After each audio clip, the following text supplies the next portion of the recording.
Johnny Appleseed, quel roman, chère Ariane? Oui, absolument, cher Rodney. Puis pour bien comprendre le livre, je trouve que c'est intéressant de remonter à l'auteur. Joshua Whitehead, qui c'est?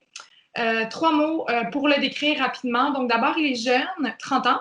Ensuite, il est autochtone, plus précisément des nations Ojibwe et Cri. Et enfin, il est bispirituel. Donc la bispiritualité, c'est une identité de genre issue des cultures autochtones qui est très fluide. Puis dans laquelle vont cohabiter la masculinité et la féminité. Et ça, chez Joshua, c'est très présent.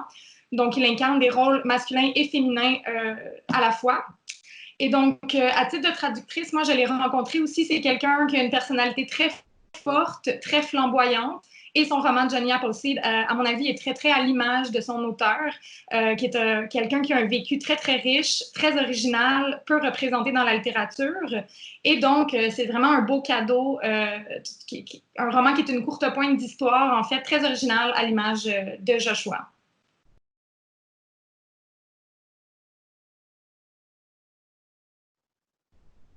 Original, dis-tu, Ariane, c'est un roman fort, puissant et assez singulier. Quand j'ai lu ta traduction, j'ai été tout de suite bouleversé par une chose, c'est par cette narration nouvelle et qui prend en compte toutes les ressources des nouvelles technologies, l'écriture de l'instantané, le webcam, parce qu'il faut se rappeler que le roman parle de cybersexe. Donc, on est dans des registres et dans des voies complètement contemporaines. Donc, c'est un roman hyper contemporain, c'est un roman qui fait appel à une urbanité qui est étonnante parce que dès qu'on parle de littérature autochtone, on pense qu'on est dans la forêt, on pense qu'on parle du saumon, on pense que ce sont les oracles, ce sont les dieux, ce sont les mythes.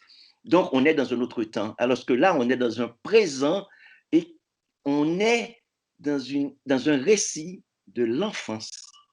Et c'est ça, et c'est ça le côté fascinant de ce roman, parce que le roman joue sur tous les registres et le roman mélange un certain nombre de choses qui nous donnent un cocktail explosif.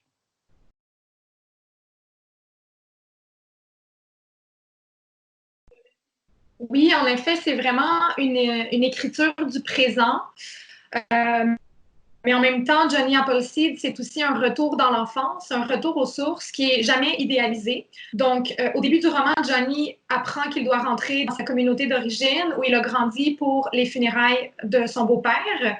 Et donc, c'est une occasion pour lui d'aller revisiter, en fait, beaucoup de ses souvenirs d'enfance. Donc, des souvenirs qui sont parfois douloureux, mais aussi plein de souvenirs qui sont très tendres, euh, très chaleureux.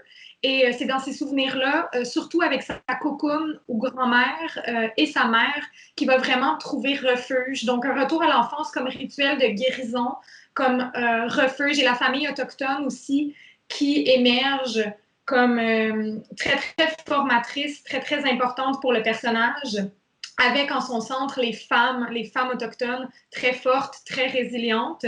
Donc, c'est ça vraiment le retour à l'enfance, je trouve, comme refuge pour aller prendre soin, en fait, de qui on était enfant. Voilà.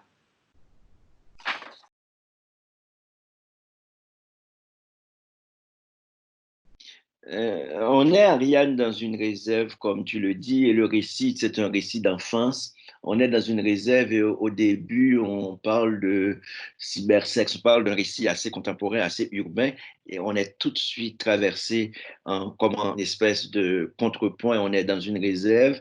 Et ce que ce livre, Johnny Appleseed, nous dit, c'est que partout, il y a la beauté, malgré le racisme, malgré les discriminations, malgré tous les préjugés qui acculent les autochtones dans une situation d'existence faite d'échecs.